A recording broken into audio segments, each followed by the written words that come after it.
welcome wherever you're coming from. My name is Hannah Ruth Dyson. Welcome to my land, welcome to my online space, my YouTube channel. And today I'm going to be sharing one of my most popular workshops I've shared over the years. It's called Energetic Self-Defense, and the focus today is for predatory energies, in particular predatory male energies. This might be relevant to you also if you're experiencing predatory female energies, because they do exist. But this is, the focus of today's class. And, to be a woman in this world is to navigate energies that we don't always want to experience. Attention we might not want to experience. Unfortunately, so much abuse, and of course all the revelations right now, we're learning the potentially like the greater extent of how intense and how pervasive abuse is. And it's really important. Of course, none of these tools could be a guarantee. Okay, I'm just going to check my camera stays on. None of these tools could be a guarantee, but my genuine desire is that they may support you in a time of need. And our intention is always to feel strong and whole and able to walk through this world feeling safe, feeling beautiful, feeling able to stay open to the beauty, to the love, to, let's just also say how many incredibly beautiful men there are on this earth, and also just people in general, right? It sometimes can be overwhelming when we hear of all of this negativity, but to know love, to be love, to strengthen in love, to align and ally with love, I feel like is our call at this time. So please take what supports you in this class, and please share it with anyone you think this might be called to. I wanted to put it here online on YouTube so that it's open to all. I have further classes in energetic self-defense when it comes to a lot of spiritual experiences, and then like deeper kind of interpersonal people pleasing and overgiving, and these kind of codependent energies. And really within my mentorship path, I really teach this kind of energetic self-defense just through coming into alignment with what we're a leader for, and then allowing for the boundaries to come and protect us, like as a natural flow of energy. Like this, it doesn't have to be these hard edges, like no, even though sometimes that helps. We want to experience sometimes that hard no, especially if we've always been people pleasing and nice. It can be good to feel that part of ourselves. But when you come into this alignment and into this strength of knowing what you're here for, it's like these beautiful boundaries that start to move with you and start to just protect you organically, naturally, because this is what you're here for. And the best way I can describe that is, it became really clear for me when I became a mother. I was like, oh, I'm like very fiercely protective of my children. Okay, how can I reflect that back? How can I be fiercely protective of myself, where it's just this natural instinctual thing? I'm not like, there's boundaries with children and there's some rules, so to speak, but it's more of a fluid like dance with them. And it's this protective capacity, this field of energy that we're in together, that I am as a mother with them. But to do that for myself is really important, and to do that for yourself is really important. So let's dive in. I'm going to start, these are my experiences. I'm going to share a couple of experiences that were also shared with me, but they're not my story. So I can only share what I have personally navigated and experienced. And again, take what supports you and release the rest, because my main intention again is that while it's so important to hear the stories of victims, and if I just want to take a moment right now, if you have experienced any level of abuse, I want to honor you and just witness you through the screen, and send love to you, because ideally, there's the abuse that we may experience, and then there's the aftermath, like what happens afterwards. Ideally, we would be brought into a container of love with our family, with our community, and we would be witnessed back into our wholeness, into our love, and to the beauty of who we are. To feel then afterwards shame or guilt, or all these layers of what happened, Was I in some way, involved, and then people not believing, or the whole gamut of it, right? And I think there's this, even with the intense revelations right now with the Epstein files, I feel like there's still such a that's too intense, I can't even believe it or go there or look there. And I think it's kind of important for a moment just to go there, or to witness it, and to recognize it, and just to honor, again, you yourself. If you've been a victim, you likely have on some level of the spectrum, and to honor the victims out there who've experienced such intense levels of abuse. And I just want to share, because I'm happily now married and in a really beautiful relationship, and it's so safe and beautiful to surrender into that and know that I'm held, and that we could move into intimacy, and any moment I can just say no, or even just turn away, or give the body language. I kind of grew up with this sense of oh, if you've gone so far, you have to continue, or you're leading someone on, or all these stories that kind of can seep into our culture. And I want to just say really clearly, it's so beautiful to be held by a man who would never want to continue if I didn't want to.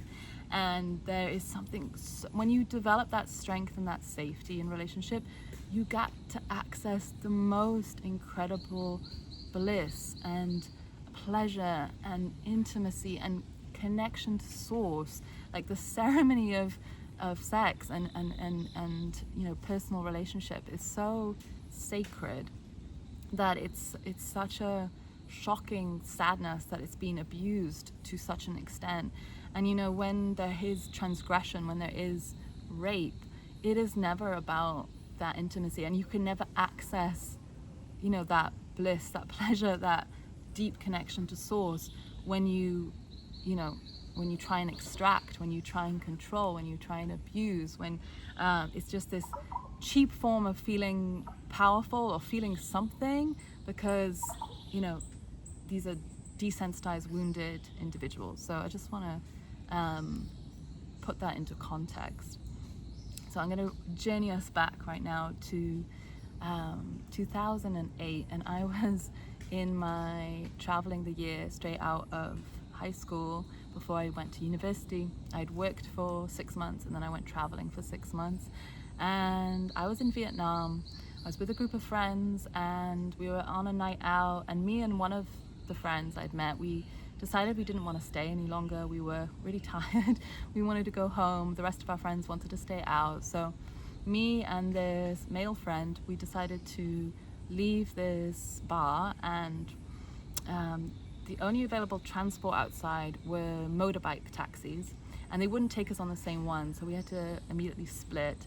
I didn't know where our guest house was, and so I immediately said to my driver, who spoke English, please follow my friend. I don't know where we're going, my friend knows. And as soon as we got to the first road, he immediately went the opposite way, and I immediately internal panic, what's happening right now? Where is he taking me? We're going really fast. What are my options right now? This kicks in, this survival mechanism. I know those who've experienced many layers of trauma aren't able always to activate survival mechanism, or activate that kind of readiness to go in different directions. This is why tools around therapy, but also somatics and deep ceremonial work, cleansing, clearing, and moving this energy so that you can be really in touch with your instincts. This is the first important point, because many of us instinct injured and not able to activate that.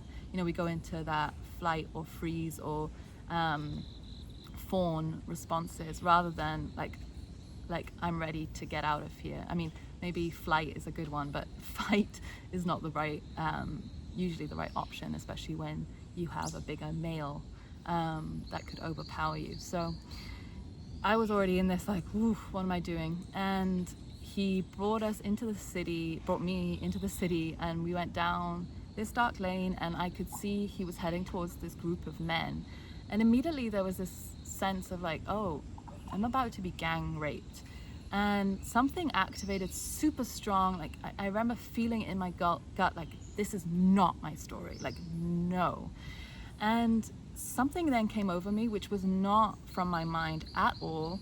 I just started to become absolutely crazy, like foaming at the mouth, wild, like crazy. And it was all automatic. It was all an instinctual response. None of it was premeditated.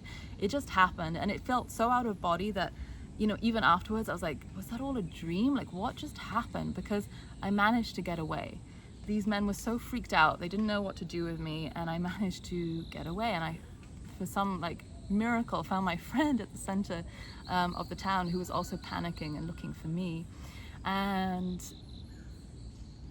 someone years later said to me, like, the Vietnamese can be very superstitious. They may have thought you were possessed, and maybe I was, a possessive angel demon that came there to protect me and to support me.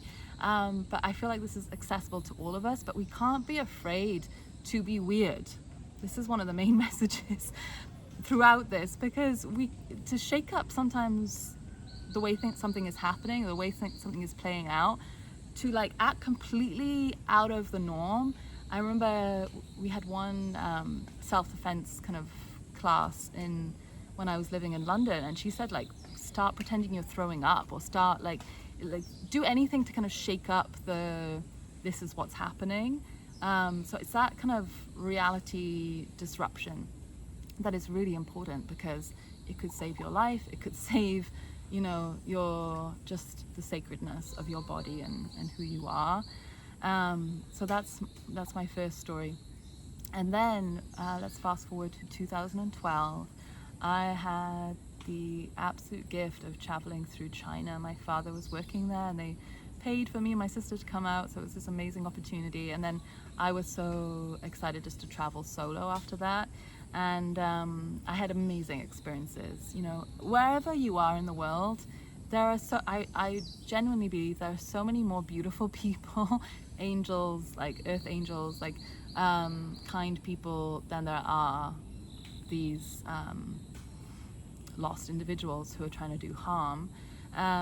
So just to speak to that, because it's not specific to a country or a culture, but I was in China, and I was kind of traveling all the way through all the Tibetan regions, and I was really high up in a hilltop village, and I realized, oh shit, I have a flight to catch in a couple of days. I need to start moving in the direction towards the airport to catch that flight.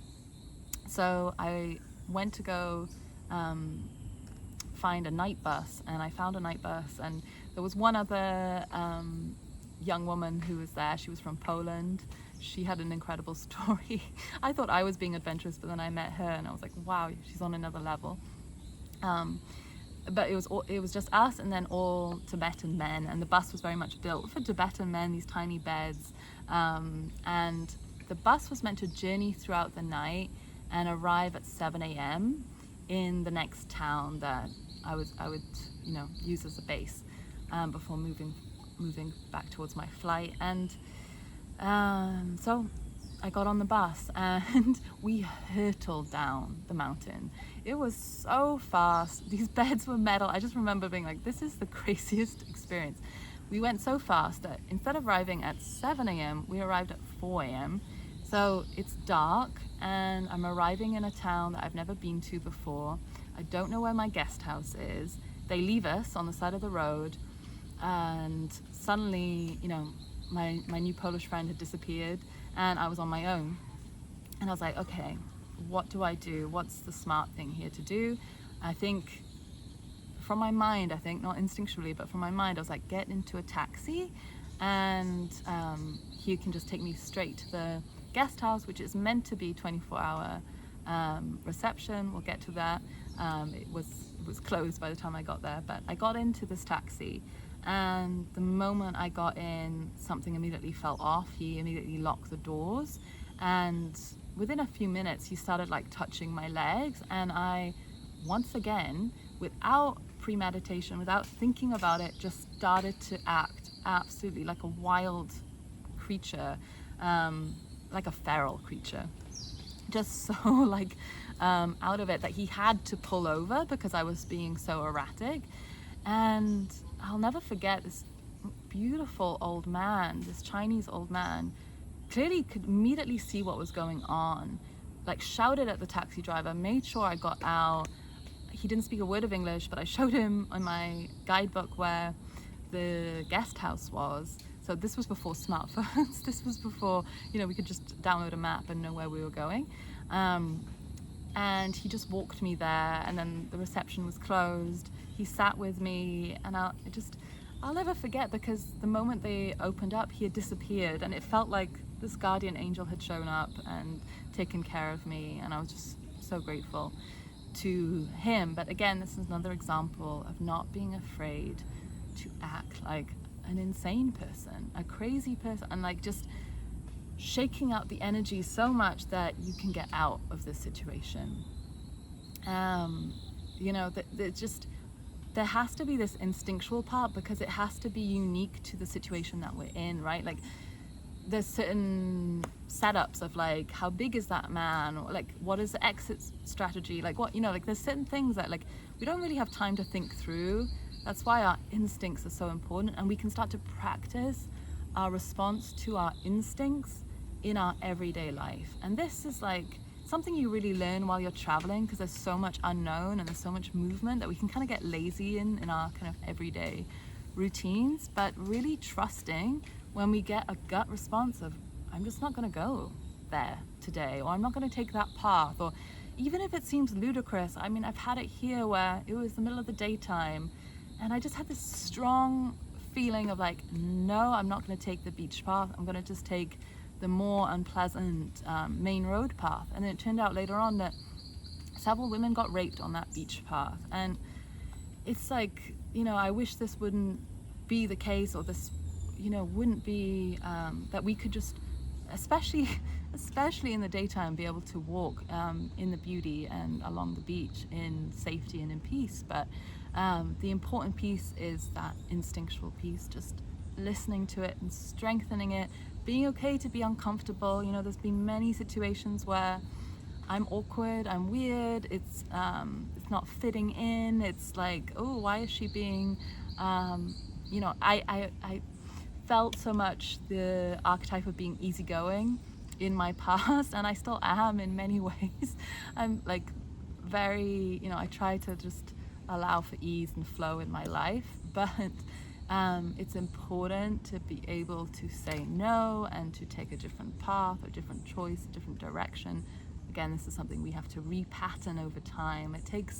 I'm always talking about repatterning, because we have these stuck, conditioned ways, these ways that we've been taught to be nice, to be kind, to people please. And I see my children have these inbuilt like no, and like, part of me is always like, be kind, be, someone wants to say hi to you, or someone, and then I see them just like very clearly like yes or no. And I do believe in kindness and being polite, but at the same time not at the cost of your energy, your safety, who you are. So it's not something I want to repattern them out of. I want them to have a strong ability to navigate situations and people, and if they don't like something, be able to walk away from it, because it's taking me ongoing practice to keep being able to do that.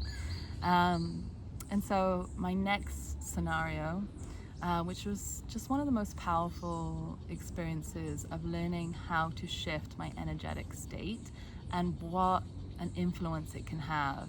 So I was working in a retreat center, and I was living there, working there, eating there, and most of the people there were beautiful, but there was this co-owner who was just starting to like more and more let me know how I was working for him, and that I owed him a massage. There were all these kind of things that were just kind of starting to add up. It was just all these like ways, and I would always, my reaction would always be to kind of like hide or contract or just kind of avoid, and I was just like, oh, like always kind of squirming and so uncomfortable.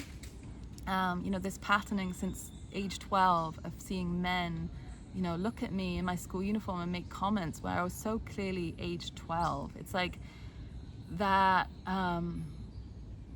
shrinking and hiding started to become my body pattern, and I didn't enjoy attention as a young girl. So and some of that was also coming into just my self-worth and being able to receive a compliment and being able to just exist in this place. But also I genuinely didn't enjoy some of that attention, especially from men who are older than my father. So it started this conditioned response, and again, that shrinking or avoiding, and it just started to, I didn't have many places to escape to. This is where I was living. So one day I just went down into the town and I went to get a massage, and there was this young woman there, and I just immediately could see the strength that she was embodying, this like, you can't fuck with me strength, but a very kind of soft strength. Like, she was very much able to be in her feminine, into her, her ease, but you could really feel this power, this strength from her. I think I have the monkeys above me dropping down the seeds. And I just asked her, I was like, what do you do when you have men who come in who you don't want to massage and that, are making you feel uncomfortable? And she was like, I don't care. Like, sometimes they come in and they can be very aggressive or they can be intimidating. And she's like, I just hold strong. Often they don't actually show up for the massage. They clearly have realized they're not going to be able to mess with her. And she's like, and if they do, I just give them a very like to the point practical massage, nothing sensual, nothing like soft or inviting any level of sense that there might be intimacy. And so it was, beyond what she said, it was the way she carried herself. I could feel the clarity in her energy and in her boundaries, and it was like unfuckwithable. It just felt like absolutely no. And so I took that and I went back to the retreat center, and I saw that male owner, and I looked at him and I said, hey, I'm ready to give you a massage whenever you're ready, just let me know. And hilariously, he set it up in his bedroom, but I just didn't say anything. I just activated, and it was just a decision. It was like, this is my space. It doesn't matter if it's your bedroom. This is my space. This is my, offering to you. And like, I didn't have to verbalize that. I just carried that energy, and I held myself in this way. And it was shocking how quickly it worked, because within a few minutes, he was crumbling on the floor crying. And I was like, what has just gone on? And he was like, opening up about all of his childhood wounds and all these things that had happened to him and da. And I also stayed to the point with the massage, very methodical, very clear. And there was this funny moment at the end where, it was clearly the power dynamic had shifted. I was empowered. I was in charge. And at the end, he just still for a moment, he was like, maybe you want to stay and, try to do his sexual thing. But it was so weak. And it was just like, I just smiled and walked out. And I didn't have to enforce boundaries. I didn't have, anything like that. It was just an energetic shift it changed my life that day, because I realized how you can do that in so many different situations, shift the energy dynamic and activate this inner like, no. And this, here I am. And if you don't feel like you can immediately access it, it's like, again, a practice, but it's also like, borrow the identity. If you don't think you can access that belief or that strength, like, just try it on and just see how it can work miraculously, and then it becomes yours as well in your own way.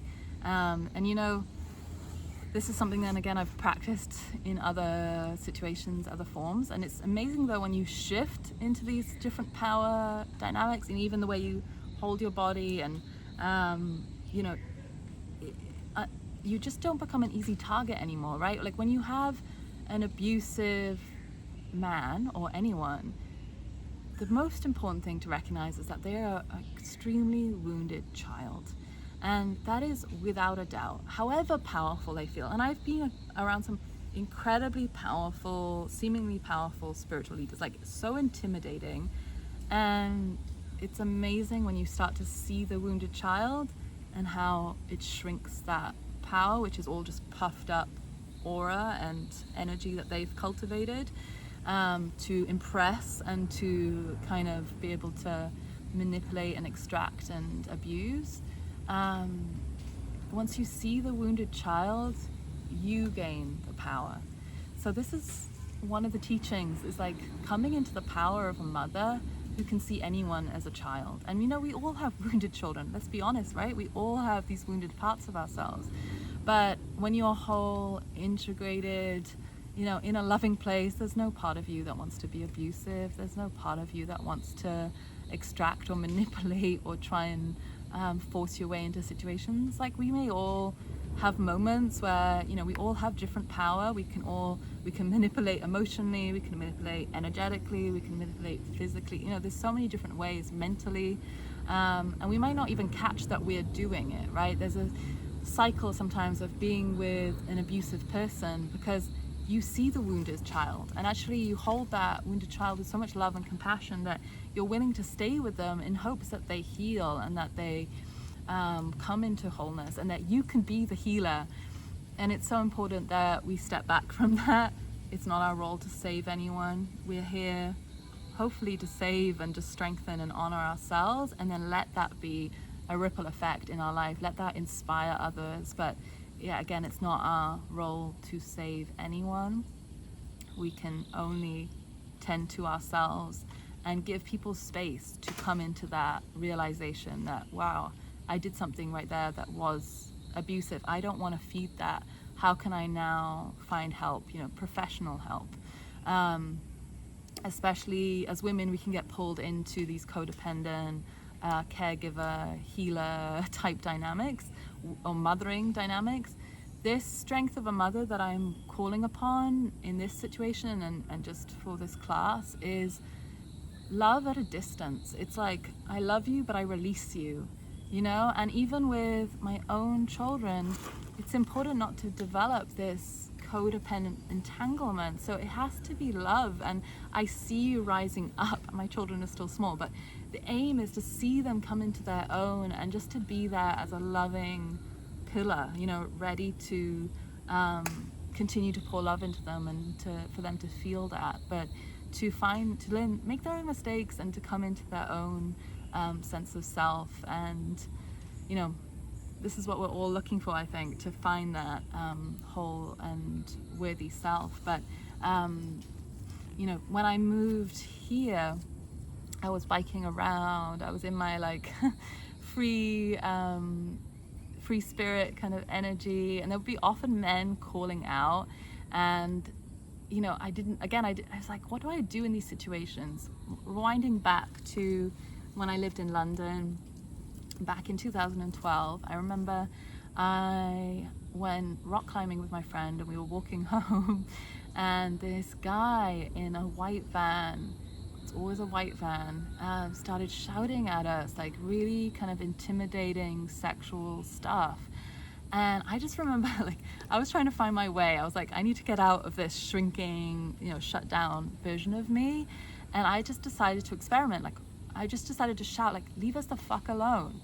And it did not go well. He absolutely lost it. And he went into such a violent rage. It was terrifying. And I just remember being immediately like, oh, I will never do that again. I do not want to create this. I don't want to continue to engage. I don't want to be part of this. We were so lucky that there were others around and it was the middle of the day, because who knows if it had been just us or at night, like the danger that I might have instigated there by triggering him so much by responding. So I had that experience under my belt, and I was like, I don't want to do that anymore, but I also I just want to be in my world. And sometimes, you know, sometimes it's nice just to enjoy a compliment, or, you know, whatever it is, you can receive it as, and it's up to you, right? You might enjoy it, and it's not about, you know, if you enjoy it, good for you. But there were just certain situations where I was like, I don't, like, some of it does not feel good. It feels extractive. It feels like just trying to get my attention, and I don't want to give it right now. And so I started experimenting, sometimes calling upon that fierce mother, that like just like looking. And this is one of the teachings, eye contact. There's something so powerful about eye contact that it can change a situation, a dynamic, because it is the most vulnerable thing. And I met this amazing young woman when I lived in Vancouver, and I wish I could remember her name so that I could credit her, but I remember her telling me she was going around to schools and helping young women with self-defense and practicing eye contact. And she would do this exercise where like you release kind of like any fear or anxiety, and then you like lock eyes, and all you can do is hold the gaze, and you can immediately, someone can crumble because it's like that vulnerability, like they can't handle being looked at. And I would practice this just like holding it, and it amazing how quick, this is in passing, I'm biking by, but like how quickly it can shift a dynamic. Sometimes I would pull a silly face, and it's such a fun practice of not giving a fuck and really just like, again, shaking it up. It's like, what? Like, and just also sometimes they would laugh, or they would just be like, whoa, like, and move on. And it just becomes this energetic, like after a while you don't even have to do it, it stops happening. It's not even the same people, it's just this energy that you're transmitting, like, I'm not available for that, like whatever, you do you. I'm moving on with my day. And it's just these repatterning, not being afraid to be silly or weird, crazy, whatever it is. If we want to protect our space and our energy, learning to do that, I feel like it's so worth it, right? It's so worth it for what it restores in our systems, in our beings. And I want to give another example of a young woman I met when I was living in Vancouver, who was just this wild woman, like really living like such a gypsy, I think she had gypsy heritage, and she had like this just vagabond energy. She was just moving from house to house, like meeting people and then staying with them, and it was just remarkable. And I remember at the time she was like someone who was like, you don't need my number, you don't need to message me, just think of me and we'll connect. And it happened like that. I was like, I gave up my phone. I spent a year without media, and it was such an important year to recalibrate and reset just my whole thinking and the way I orientated in this world. And I remember just calling upon her, thinking of her, and then like literally within an hour we bumped into each other again. It was just one of those magical realizations that like there's something more going on here and there's ways we can connect. But I remember asking her, like, have you ever gotten into some crazy situations? You live in such a wild way. And she was like, yeah, like these guys who I thought were friends invited me up to their hotel room, and then they locked me in, and they were both planning to rape me. And she just had this intense, fierce, like she said she just locked eyes and was like, what the fuck do you think you're doing? Like called upon this like strength, but this fierce, like, again, this like, what are you doing? But eye contact. And she said that it was also like they immediately burst into tears, and like both of them were like completely disarmed and in a puddle of emotion and apology. And she just walked out. Again, just another story to repattern, to know that there are options, because we often hear of victim stories, and I think we all may be victims at certain moments in our life. But there's that what do we do then afterwards? How can we shift things? And if we know some of these stories ahead of time, maybe it can prepare us to navigate situations that honestly we're not that prepared for, right? Like I have a beautiful friend who recently experienced some domestic abuse, and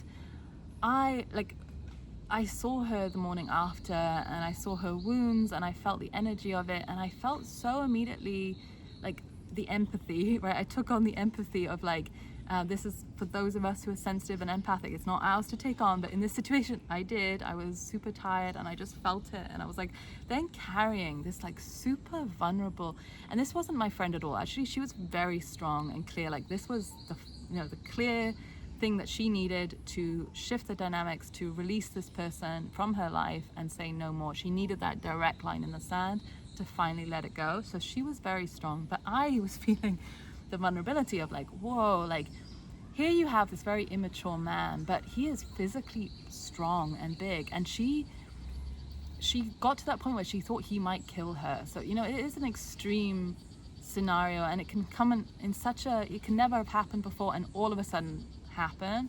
And so you're not always, you know, and she'd confronted him with something like transgressions, and he clearly, his fear tapped in, and I think he probably realized what he was about to lose, and it came out as violent. And, you know, yes, there's always something to learn, potentially, like waiting to diffuse the energy and getting to a safe place or calm place to confront, and, like, you know, thinking in that way. But we're not always perfect, right? We're not always, I know for me in partnership, I've learned it's best if I can feel my emotions, release triggers, process what is mine, and then come into ideally a calm place where I can speak with my partner and he's not going to then be triggered, and we can at least find a way, ideally consciously, to kind of navigate a situation. But it doesn't always happen. Sometimes I'm triggered and I immediately, you know, emotionally release, and then that activates something in him, and so you can suddenly create a storm, right? It just happens, life happens. But the point of this story is that I just immediately felt that vulnerability of just like, oh God, to be in a female body, to have a strong masculine overpowering presence, and how terrifying that is for your actual, you know, life. And that, like, it was wild, because the rest of that day I walked around with this energy, and I kept having unwanted male energy and attention, and it felt really aggressive, and it was like I had shrunken into like this prey, and predators were being activated and playing out. And so when I realized this and I cleared this and I came into my loving strength and my, you know, I'm allowed to be going through things, but I can also have a energetic shield around me. And it sometimes is as simple as like just saying, I have an energetic shield around me, I'm moving through my day, may I be protected, may I be supported, and just remembering to intentionally call that in, because it can shift dynamics. And I immediately felt the shift again and the clearing. And maybe these men weren't even predatory, I was just so in that story that I was seeing it everywhere, right? It's like, I don't know if you've had this experience where you're like annoyed at something or angry at something, and suddenly like it feels like it's happening everywhere. Like you're getting road rage, and then suddenly everyone is being an asshole in the car. But it's like suddenly you could shift that and clear that, and you realize like, oh, maybe it was just me, or maybe this was shifting, you know, activating something in someone else. And so we're all energetically relating, right, and playing off one another. And I think, you know, when I've been in cities, or I remember also spending some time in Guatemala and hearing that, you know, there's cycles of like the boom of the tourist season, and then there's like the big like low moment where a lot of locals are suddenly desperate, and they may, you know, there's some men who with machetes were like robbing people, mainly just like getting people's money and belongings and so on. And I was like super aware that this had happened a few times recently, and I had to navigate this mountain path every day. And I just decided to really call upon this like strength and this light, and to like be really connected to my instincts. Like, is this the time to go? No, let me go another path. You know, I just was so hyper aware. And so I called upon that light, and, you know, I felt protected in that. But when we're, you know, kind of unconscious or kind of shut off, and we're not, you know, sometimes we're getting these clues, like, you know, I'd been told in the place that I was staying that half the staff had to be laid off because of the low season, and that was like, you know, a little clue to maybe protect my stuff better within the retreat space, within the accommodations. And a couple of days later, a lot of my stuff got stolen, and it was like that moment of like, like I really could have been more, you know, like in tune with what was happening. There was a clue there, and, you know, again, we all deserve just to live in safety, to have our belongings be safe. Like, it's just bullshit that this stuff happens, but like the fact that it did was just that reminder of like, yeah, some people are in a desperate situation. Let me not be at least an easy victim for that, right? I think that's always the piece, like not to be the easy option, to find the way to shake things up, to strengthen up. And hopefully, like, no one is an easy option. Hopefully we can rise as a collective and bring these individuals who are extremely wounded into the center to be witnessed and to be worked with, to heal, to make amends, to shift things. Because keeping it out of sight of mind, not wanting to look at it, not wanting to think about it, is allowing this harm and abuse to continue on. A lot of my scenarios I've shared have been out in public spaces with unknown people, and unfortunately a lot of abuse happens within the home, within families, within interpersonal relationships, within work situations. So there's much more nuance there in terms of how we may navigate, but these basic principles of not being afraid to be a little crazy, a little bit weird, to shift the energy, to call upon this strength, to see the wounded child, to be able to take someone's eye gaze and shift the power dynamics just energetically. And again, it can't always be a guarantee, but I'm hoping these tools help you wherever you are. I would love to close by just coming into closing space, a meditation. So finding your seat, setting up tall, taking some deep breaths.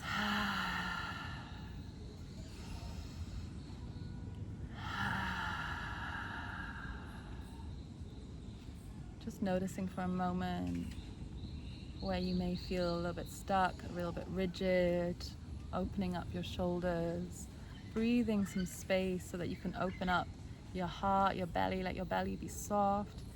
Feel the strength of your backbone and the roots. I'm directly on the earth here, but like feel the earth coming up from wherever you are, even if it's through the concrete, through several stories of a building. Like just feel the roots coming up to meet you and to strengthen you.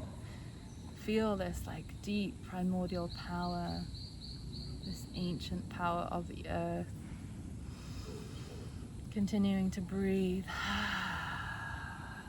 And maybe it feels good just to rock a little bit forward and back, opening your chest, opening your throat. Our throat is can often be our most vulnerable place to actually open it. You see this with animals, like our dog, when she's like fully open up and her throat is open, it's just such a sign of that she feels safe. And you'll see an animal just like immediately kind of contract and so on, and make themselves small and rigid when they don't feel safe. So we're coming into this feeling of like, I am safe, and I decide I am safe. I'm calling upon this strength, and I'm breathing into my body, and I am tending to the vulnerable, wounded parts of myself, any place within me that has experienced transgression.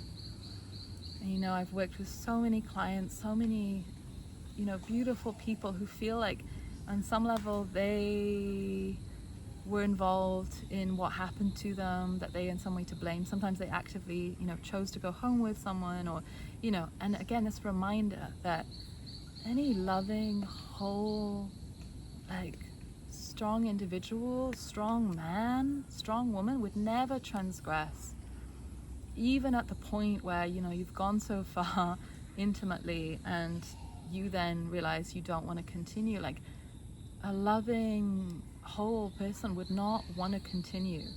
There's no part of that would feel enjoyable. It's like, no, okay, I respect you and I honor you, and you step back. And when I came into that in partnership, I just remember being held and shaking and crying because I had to release so many parts of so many times that I just kind of went along or played along and didn't really enjoy or felt uncomfortable. And it became normal as a teenager to go out and have my bum touched, and like it was just this like these patterns of transgression and these energies that were like, this is not okay. And I returned back to those previous versions of me and I say that is not okay.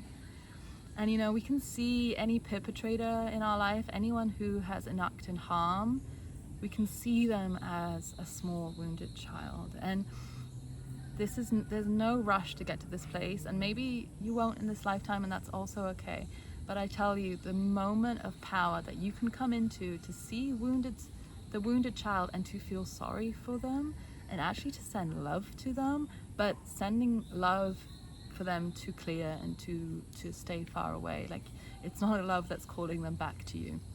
It's I send you with love. I hope you find the healing that you need.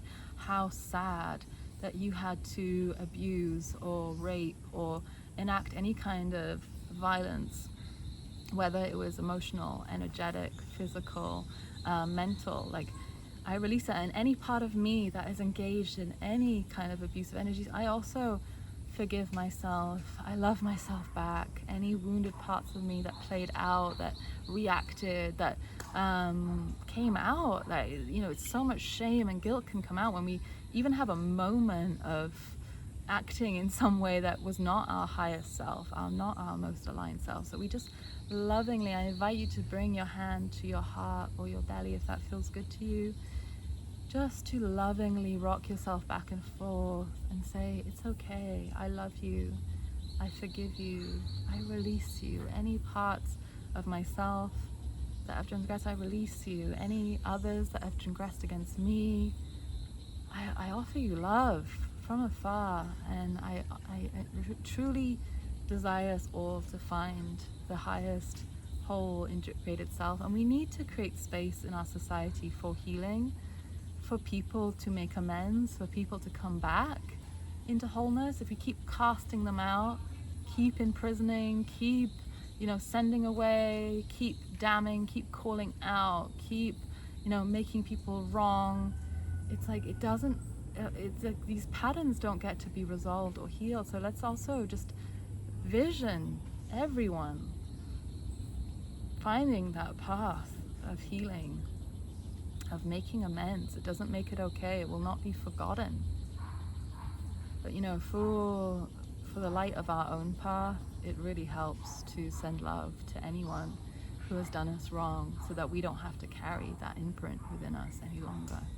I release you, I clear you, I send love. May we remind ourselves what we're here for, if only to be an embodiment of love, of strength, of light in this world, to be an angel to others, to be an angel to ourselves. Let us carry ourselves with this strength and let the light start to emanate from us, which becomes this automatic shield and protection for who we are and what we're here for.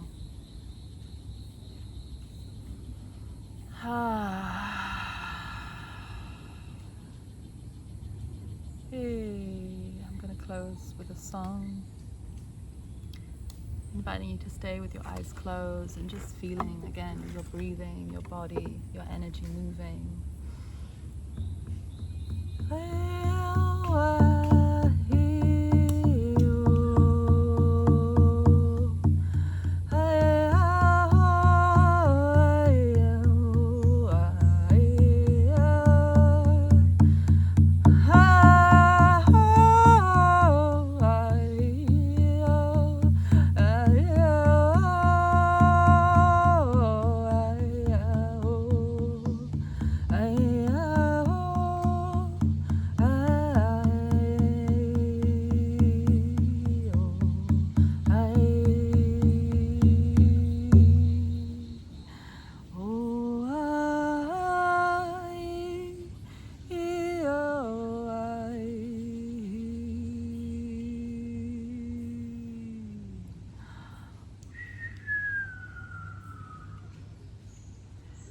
Sending love to wherever you are in the world, wherever you are on your path.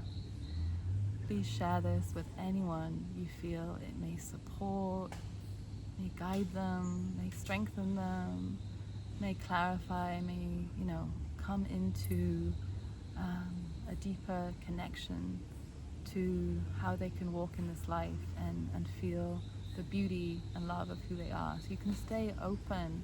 We don't want to remain closed and shut off to the world, no matter what happens to us, no matter the wounding and the intensity If you're interested in this series of safe shamanic passage, of kind of going deeper, especially within spiritual spaces, within our healing practices, the way we navigate working with clients and how we may also receive from others, you can connect with the information below and just stay tuned as more becomes available.